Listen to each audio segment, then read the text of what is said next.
नमस्कार। रेडियो रिमझिम से प्रस्तुत है स्थानीय हालचाल। पहले मुख्य हालचाल। कुख्यात अपराधी के साथ पुलिस की हुई मुठभेड़, अपराधी को पैर में लगी गोली। क्राइम मीटिंग में पुलिस अधीक्षक ने तमाम थानाध्यक्षों को दिया सख्त निर्देश। प्रखर दुबे हत्याकांड के आरोपी निरंजन शाही को पुलिस ने किया गिरफ्तार। परिजन अब एसपी से लगा रहे हैं सुरक्षा की गुहार। सदर अस्पताल में मेंटर नर्स की हो रही है तैनाती। राजस्व महाअभियान को लेकर प्रचार प्रसार हुआ तेज। स्थानीय हालचाल के इस अंक के साथ मैं निकेत मिश्र। अब हालचाल विस्तार से। पिछले दिनों माझागढ़ थाना क्षेत्र के धर्म परसा बाजार में मोटरसाइकिल सवार संदिग्ध अपराधियों ने जिस ज्वेलरी दुकान में लूट की घटना को अंजाम दिया था, इस घटना में शामिल एक अपराधी को आज पुलिस ने मुठभेड़ के दौरान गिरफ्तार किया है। बताया जा रहा है कि धर्म परसा बाजार में एक मोटरसाइकिल सवार संदिग्ध व्यक्ति पुलिस की गाड़ी को देखकर भागने लगा। पुलिस ने जब पीछा किया तो आरोपी भागने के क्रम में जलालपुर स्थित चिमनी के पास पहुंचा, जहां अपराधी द्वारा पुलिस टीम पर फायरिंग कर दिया गया, जिसके बाद पुलिस ने चेतावनी देते हुए आत्मरक्षार्थ जवाबी फायरिंग की, जिसमें भाग रहे आरोपी के पैर में गोली लगी। इसके बाद आरोपी को पुलिस ने गिरफ्तार किया। गिरफ्तार आरोपी का नाम विकास कुमार सिंह बताया जा रहा है। जख्मी विकास सिंह का इलाज सदर अस्पताल गोपालगंज में कराया गया। पूछताछ के क्रम में आरोपी ने बताया कि बरौली बाजार के एक ज्वेलरी दुकान का वह रैकी कर घर लौट रहा था और तभी पुलिस को देखकर भागने लगा। गिरफ्तार अपराधी अपने साथियों के साथ मिलकर माझागढ़ के धर्म परसा बाजार के सुरभि ज्वेलर्स में हाल ही में लूट की घटना को अंजाम दिया था। यह गिरफ्तार आरोपी सारण जिला के सिरिस्तापुर गांव का रहने वाला है, जो जनता बाजार थाना अंतर्गत आता है। इसके पिता स्वर्गीय कृष्णा सिंह हैं। आरोपी के पास से एक पिस्टल और 2 जिंदा कारतूस तथा चोरी की मोटरसाइकिल पुलिस ने बरामद की है। एफएसएल की टीम भी घटना स्थल पर पहुंचकर मामले में वैज्ञानिक अनुसंधान कर रही है। पुलिस को 2 खोखा भी मिला है। अपराधी ने पुलिस की गाड़ी पर फायरिंग किया था। इस पूरे लूटकांड में शामिल अन्य अपराधियों की गिरफ्तारी के लिए भी पुलिस छापेमारी कर रही है। इस दौरान गोपालगंज के पुलिस अधीक्षक अवधेश दीक्षित से इस कांड के संदर्भ में जब बातचीत की गई तो उन्होंने कहा, 6 तारीख को माझागढ़ थाने में धर्मपरसा मार्केट में एक सोने दुकान में लूटपाट की घटना की वारदात की गई थी कुछ लोगों के द्वारा। इसमें हम लोगों के द्वारा लोगों को चिन्हित किया गया था और डीआईयू की टीम, गोपालगंज पुलिस की टीम और एसटीएफ की टीम लगातार छापेमारी कर रही थी। उसी क्रम में कल एसटीएफ और गोपालगंज पुलिस की टीम को सूचना मिला था कि कुछ और अपराधी इसी तरह से घटना कारित करने का प्लान कर रहे हैं उसी क्षेत्र में, बरौली वाली साइड। हम लोगों के द्वारा लगातार उधर चेकिंग की जा रही थी। उसी क्रम में एक व्यक्ति जिसका हुलिया पहले के अपराधियों से मिलता जुलता था, वो भागने की कोशिश किया, तो संदिग्ध देखते हुए हम लोगों ने उसका पीछा किया। पीछा करने के क्रम में उसने पुलिस की टीम पर फायरिंग किया और फायरिंग के दौरान हम लोगों की तरफ से फायरिंग हुआ है। उसमें उसके पैर में चोट लगी है और ये जो फायरिंग है ये आत्मरक्षार्थ की गई है, बहुत नियंत्रित और चेतावनी देते हुए की गई है। इसमें जो इंजर्ड व्यक्ति है उसका नाम विकास सिंह है। ये जनता बाजार का रहने वाला है और इसके ऊपर पूर्व में भी मर्डर केसेस हैं, लूट और आर्म्स एक्ट के केसेस हैं। हम लोगों ने बाकी अपराधियों की पहचान कर ली है। जल्दी हम लोग बाकी लोगों की भी गिरफ्तारी सुनिश्चित करेंगे। लूट के सामान के बारे में जानकारी प्राप्त हुई है कि घटना के समय चेस्ट बंद था, इसलिए ज्यादा सामान लूटपाट नहीं कर पाए, लेकिन फोन और कुछ छोटा मोटा सामान ये लोग लेकर के गए, जिसकी भी हम लोग बरामदगी चलती। सर, पुलिस की गाड़ी पे गोली चली, पुलिस की गाड़ी पे भी एक फायरिंग हुई। पुलिस अधीक्षक अवधेश दीक्षित ने आज तमाम पुलिस पदाधिकारियों के साथ समाहरणालय के सभा कक्ष में अपराध गोष्ठी यानी क्राइम मीटिंग की। इस दौरान तमाम अधिकारियों को सख्त लहजे में उन्होंने कहा है कि हर हाल में विधि व्यवस्था संधारण के लिए सभी लोग सक्रियता से काम करें। चूंकि अभी हाल ही में कई थानाध्यक्षों की तैनाती तुरंत की गई है, ऐसे में सभी लोगों को आने वाले महावीरी अखाड़ा जुलूस, अपराध अनुसंधान, अपराध नियंत्रण, शराब की तस्करी को नियंत्रित करना इत्यादि पर लेकर विस्तार से बातचीत करते हुए आवश्यक दिशा निर्देश दिया गया है। साथ ही जिले में जो बड़े आपराधिक घटना हुए हैं उनमें अपराधियों की गिरफ्तारी और उन्हें सजा दिलाने के लिए भी एक एक बिंदुओं पर विचार विमर्श किया गया और आवश्यक दिशा निर्देश पुलिस अधीक्षक के द्वारा दिया गया।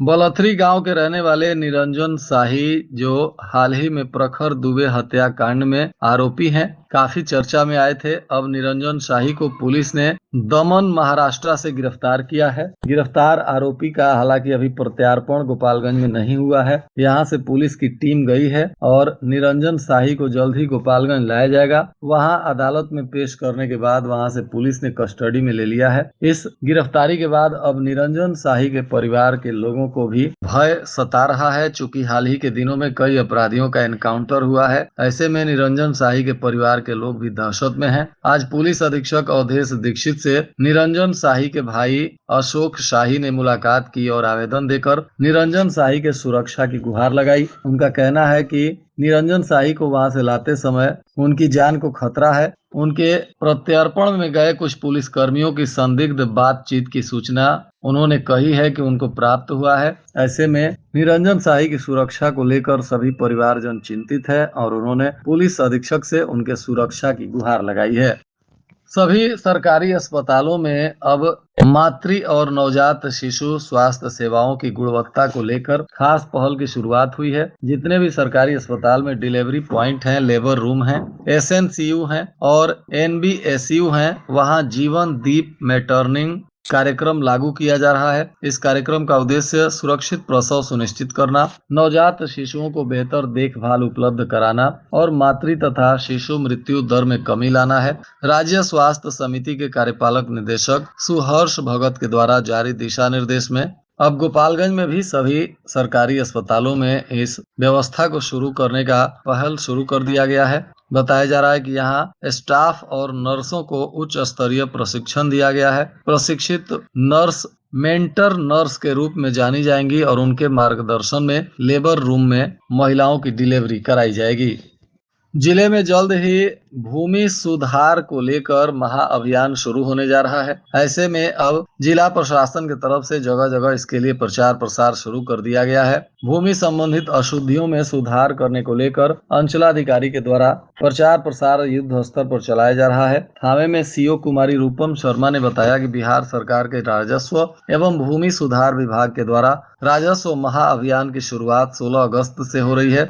इसके तहत जनता के कागज सुधार राजस्व विभाग द्वारा आपके द्वार कार्यक्रम 20 सितंबर तक चलेगा। इस दौरान राजस्व भूमि सुधार विभाग पंचायत में घर घर जाकर जमीन रिकॉर्ड अभिलेखों की अशुद्धियों की सुधार को लेकर तेजी से काम करेगा। राजस्व महाअभियान का आयोजन भूमि से संबंधित आधिकारिक आंकड़ों और रजिस्टर इत्यादि में सुधार को लेकर एक बहुत बड़ा कदम बताया जा रहा है।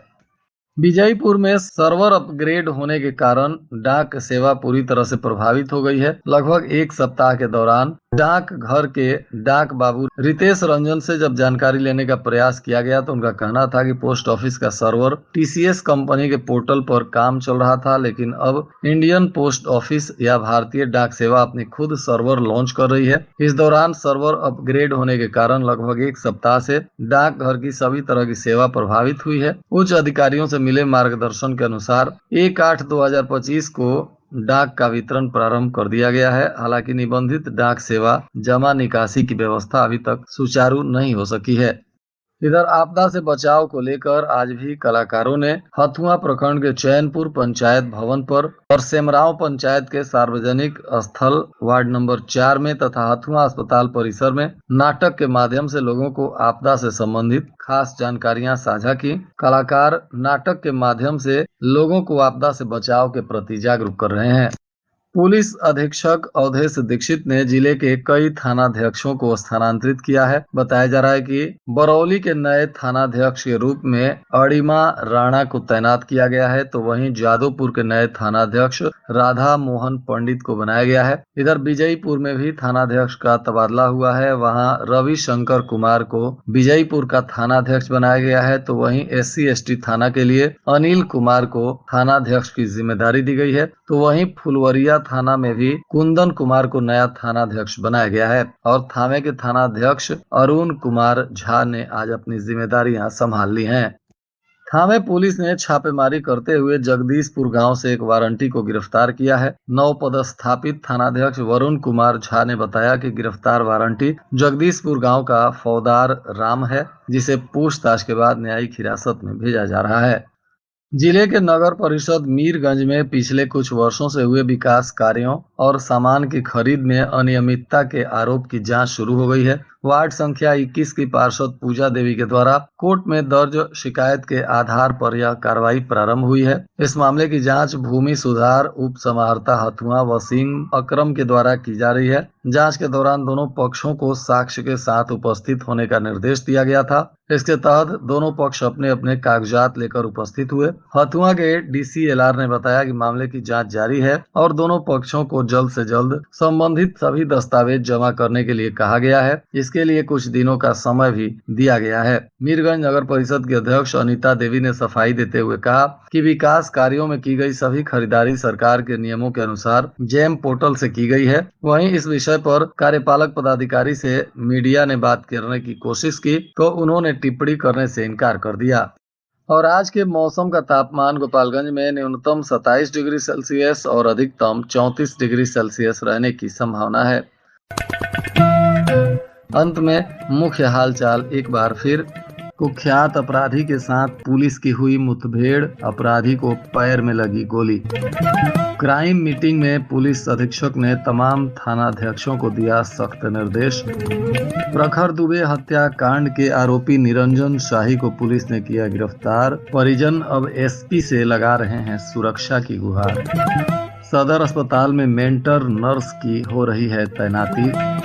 राजस्व महाअभियान को लेकर प्रचार प्रसार हुआ तेज। इसके साथ ही रेडियो रिमझिम से प्रसारित स्थानीय हालचाल का यह अंक समाप्त हुआ। नमस्कार।